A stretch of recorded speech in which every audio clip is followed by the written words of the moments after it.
Guys इस मांगा में मेरे व्यूज़ बहुत ज़्यादा डाउन जा रहे हैं, तो आप लोग बता दो ये मांगा मैं कंटिन्यू करूं या कोई दूसरा मांगा ढूंढ के मैं एक्सप्लेन करूं। तभी सीन कट होकर हमारी यून को दिखाया जाता है, जो यून कहीं की ओर जा रही होती है। तभी उसके सामने ये कुआन आ जाता है और बोलते कि सिस्टर यून, बेहतर होगा कि आप वापस चले जाओ, मैं आपके साथ लड़ाई नहीं करना चाहता। फिर यून बोलती है कि ये कुआन तुम्हें क्या लगता है, तुम अपनी ये फैमिली की सपोर्ट से तुम मार्शल किंग में पहुंच जाओगे और मेरे को रोक पाओगे? ऐसा बिल्कुल भी नहीं। कुआन बोलता है कि अरे सिस्टर यून, आप मेन कैरेक्टर के पीछे इतना ज्यादा क्यों पड़े हो? मेरे को तो डर लग रहा है जो ग्रेट 5 फैमिली है उसे मार दिए होंगे, अब तक तो वो एक लाश बन गया होगा। तो जो यून रहती है अपनी बर्बेलियन ब्लड लाइन एक्टिवेट करते हुए बोलती कि तुम चुप रहो, वैसे भी जो मेन कैरेक्टर मेरे को पूरा विश्वास है वो ठीक होगा। फिर ये कौन गुस्सा करते हुए बोलता कि मेन कैरेक्टर, फिर से मेन कैरेक्टर आ गया क्या? तुम मेन कैरेक्टर जैसे लाइक करते हो उसके जैसे आदमी जो कि बहुत बेकार और बहुत वाहियात इंसान रहते हैं। टाइम हुआ करता था कि तुम मेरी हुआ करती थी, मगर अभी भी तुम मेरी ही हो। बोलती है कि मेन कैरेक्टर ने सही बोला कि तुम्हारे बारे में, तुम एक नंबर के घटिया इंसान हो, एकदम बेकार इंसान हो। ये कौन बोलता है कि क्या मैं एक लड़की से नहीं जीत पा रहा हूँ? जो मेन कैरेक्टर वो यून की मदद से, यानी एक लड़की की मदद से वो जीत रही है मेरे से? ऐसा बिल्कुल भी नहीं। इतना बोल के अपने स्पिरिचुअल बीस्ट से अटैक कर देता है। तभी जो यून रहती है उस अटैक को डॉज कर लेती है। तभी जो मिस जू रहती है वो बोलती कि तुमने मेरे साथ ऐसा क्यों किया? जो मिस जू रहती है वो बोलती कि ब्रदर ये। तभी जो ये कौन रहता है वो बोलता कि यहाँ से निकल जाओ। तभी इतना बोल के जो मिस जू रहती है उसके गले लग जाती है। तभी जो ये कौन रहता है उसे बहुत ज्यादा गुस्सा आ जाता है। वो बोलता है कि मैंने तुम्हें बोला ना यहाँ से निकल जाओ। जो मिस जू रहती है वो ये कुआन के पेट में चाकू मार देती है, जिससे ये कुआन भी शॉक हो जाता है। तभी मिस जू वो बोलती है ये कुआन से कि तुम मुझसे बिल्कुल भी प्यार नहीं करते, बस तुम मेरा इस्तेमाल कर रहे थे। तुमने मेरे अब्बा जान को भी मार दिया और तुमने मेरे ब्लड सिटी को भी डिस्ट्रॉय कर दिया। तुम्हारी वजह से मैं इतनी ज़्यादा बेवकूफ़ थी कि मैं ऐसे इंसान से प्यार कर रही थी जिसने मेरे अब्बा जान मेरे सिटी को डिस्ट्रॉय किया। मेरे को उससे बदला लेना चाहिए, मगर नहीं, मैं उससे प्यार कर रही थी। तभी जो ये कुआन रहता है वो बोलता है कि अच्छा तुम्हें पता चल गया। कुआन अपना स्वॉर्ड उठाते हुए बोलता है कि मैंने तुम्हारे साथ अच्छा ट्रीट किया, कभी भी मैंने तुम्हारे साथ बुरा नहीं किया। तुम्हें मैंने अपनी ये फैमिली में भी लाया, मगर तुमने मेरे साथ इतना ज़्यादा बुरा किया। तुम तो इंसान के खाल में भेड़िए छुपे निकले, कुतिया के बच्ची, आज मैं तुम्हें सबसे पहले मारूंगा। देखते पीछे से सी आ जाता है, अपने शॉट से अटैक कर देता है ये कुआन पर। देखते जो ये कुआन का हाथ रहता है वहीं पर कट जाता है। तभी ये कुआन चिल्लाता है कि मेरा हाथ कट गया, ऐसा कैसे? मिस जो रहती है वो बोलती कि तुम कौन हो और तुमने मेरे को क्यों बचाया? तभी जो ये कुआन रहता है वो दर्द से चिल्लाते हुए बोलता है कि आज तभी तुम लोगों को मैं मारने ही वाला था, मगर आज तुम लोग बच गए। तभी सी बोलता है कि सिस्टर यून, आप ठीक हो ना? आपको कुछ हुआ तो नहीं? तभी जो यून रहती है वो बोलती है कि मैं ठीक हूँ, यहाँ से हमें जल्दी चलना चाहिए, नहीं यहाँ पर सब लोग आ जाएंगे। जो मिस जू रहती है वो बोलती है कि इस आवाज को मैं जानती हूँ, ये आवाज तो एकदम फेमिलियर लग रही है। तभी सी बोलता है कि हम इसका क्या करें? तभी जो यून रहती है वो बोलती है कि इसके बारे में सोचने की बिल्कुल भी जरूरत नहीं है, क्योंकि इसे बहुत ज्यादा चोट लगी है। तभी इसे भगवान भी चाहे तो नहीं बचा सकते हैं। तभी जो ये कुआं रहता है वो बोलते हैं कि अरे सिस्टर, हमारे 3 साल की दोस्ती को तुम ऐसा ही भूल जाओगे? प्लीज मेरी हेल्प करो, मैं इतना जल्दी बिल्कुल भी मरने वाला नहीं हूँ। तभी जो हमारी यून रहती है वो बोलती है कि जल्दी करो, हमें इस जगह को छोड़ के यहाँ से चलना चाहिए। तभी हमारी यून बोलती है कि हम बिल्कुल भी साथ में नहीं जा सकते, क्योंकि हम साथ में जाएंगे तो पकड़े जाएंगे, तो मैं अकेले ही जाऊंगी जिनियान डुओ में। मुझे मेन कैरेक्टर की बहुत ज़्यादा चिंता हो रही है, तो मैं उसके पास जाऊंगी। तभी जो इसी रहता है वो बोलता है कि ठीक है, आप उसके पास जाओ, उसके ख्याल रखो, मैं वापस जाऊँगा।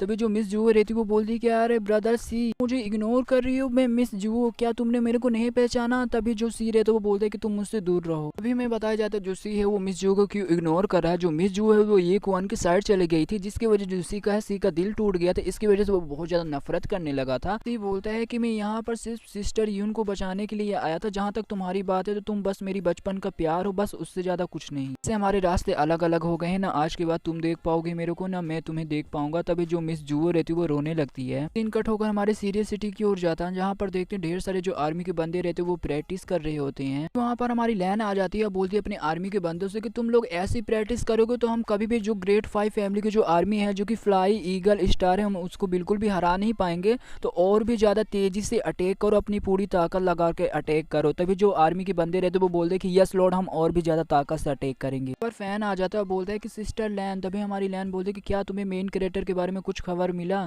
तभी जो हमारा फैन रहता है वो बोलते कि कुछ भी खबर नहीं मिला। सिस्टर लैन, आप 1 महीने से बहुत ज्यादा ट्रेनिंग और प्रैक्टिस कर रहे हो, आपको थोड़ा आराम कर लेना चाहिए। यहाँ तक कि कोई लोहे का इंसान भी इतने ज़्यादा देर तक काम नहीं कर सकता। तभी जो हमारी लैन रहती है वो बोलती कि मैं बिल्कुल भी थकी नहीं हूँ।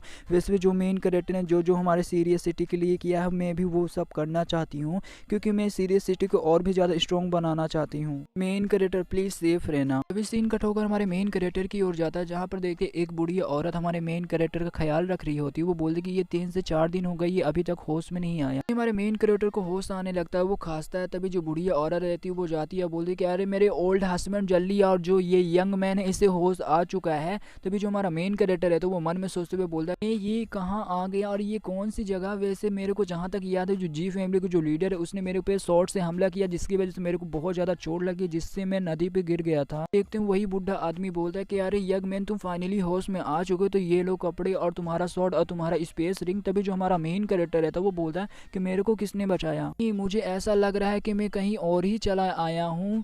जो हमारा मेन कैरेक्टर गुस्सा करते हुए बोलता है अरे जी फैमिली के लीडर तू करना क्या चाहता था? आई नो तू मार्शल एंसेस्टर लेवल में है, मगर तेरे को अपनी पावर में बिल्कुल भी कंट्रोल नहीं है। तूने इतना जोर का अटैक किया जिसकी वजह से मैं अपने आप को रिकवर भी नहीं कर पाया अपने सिस्टम की मदद। बुढ़ा रहता है वो बोल रहा है कि अरे यंग मैन क्या आपको यहाँ पर अच्छा नहीं लग रहा? तभी हमारा मेन कैरेक्टर बोलता है कि अरे नहीं ऐसी कोई बात नहीं, मेरे को यहाँ पर अच्छा लग रहा और थैंक यू आपने मेरे को बचाया और मेरी केयर की और मेरा इलाज किया, यहाँ तक मेरा ध्यान रखने के लिए। तभी जो बुढ़िया रहती है वो बोलती है कि आपके पास जो कपड़े थे जो पिछले वाले वो बिल्कुल भी नहीं बचे, तो हमने ये वाला कपड़े दिए हैं आपके लिए। अरे यंग मैन ठीक है आप आराम कर लो, हम जाकर आपके लिए कुछ खाने के लिए लेकर आते हैं। तभी हमारा मेन कैरेक्टर बोलता है कि थैंक यू आप बहुत ज़्यादा काइंड हो। जो हमारा मेन कैरेक्टर है तो वो स्पेस रिंग को देखते हुए बोलता है कि ये स्पेस रिंग तो जी फैमिली के लीडर ने मेरे को दिया, तो वो भी सीक्रेट तरीके से। वो रिंग में रिएक्शन होने लगता है, वो रिंग में बड़े जोरों से चमकने लगती है। तभी देखते हैं उस रिंग से निकलता है जी फैमिली का लीडर। तभी हमारा मेन कैरेक्टर बोलता है कि ये देखा देखा लग रहा है, एकदम फैमिलियर जैसा फीलिंग आ रही है। फैमिली के लीडर बोलता है अरे कांग्रेस मेन कैरेक्टर तू फाइनली बच गया, तू सर्वाइव कर गया। आई नो तेरे मन में ढेर सारे सवाल चल रहे होंगे कि मैंने तेरे को क्यों बचाया। हमारी जी फैमिली है वो यंग सेट के लिए काम करती, तो उनकी तरफ से एक काम आया था किलिंग की।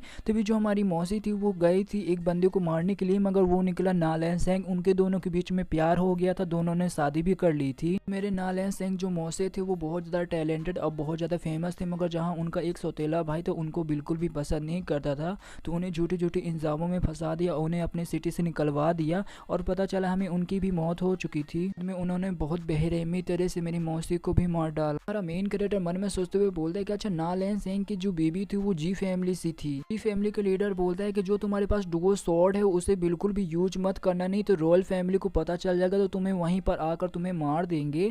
और ये लो मैं तुम्हें वेपन देता हूँ तुम्हारे पपेट के लिए, जो कि तुम्हारे स्पेस रिंग में होगा, तुम्हारे पपेट के लिए बहुत ज्यादा काम में आएगा। मेन कैरेक्टर हंसते हुए बोलता है कि वो आपको पता चल गया मेरे पपेट के बारे में? तभी जी फैमिली के लीडर बोल रहा है कि हाँ मेरे को पता चल गया, तुमने कुछ टाइम पहले ही क्यूयांग सिट में गए थे और वहाँ पर मेरी जी फैमिली का नाम यूज करके तुमने जो जो कांड किया मेरे को पता चल चुका है। वैसे भी क्यूयांग सेट के जो डिसाइपल और जो यानी सेट के जो डिसाइपल दोनों ने बीच में शादी कर लिया है। मेन कैरेक्टर मन में सोचते हुए बोलता है ये बहुत बड़ी अजीब बात है, जो सुई है और जो लीन है दोनों ने आपस में शादी कर ली। फैमिली के लीडर बोलता है कि मेरे को तुम्हें बताने का टाइम नहीं मिल पा रहा था, मगर अब मैं तुम्हें बता सकता हूँ जो यून है वो जा चुकी है, जिनयान डुओ की ओर बढ़ चुकी है। तो जो ग्रेट 5 फैमिली अगला शिकार यून को बनाएंगे तो तुम्हें जाकर जल्द से जल्द उसकी हेल्प करनी पड़ेगी। हमारा चैप्टर यहीं पे खत्म होता है। तो वीडियो मैंने तो लाइक करना, चैनल मैंने सब्सक्राइब करना। तो मिलते किसी अगली वीडियो के लिए, तब तक के लिए बाय बाय।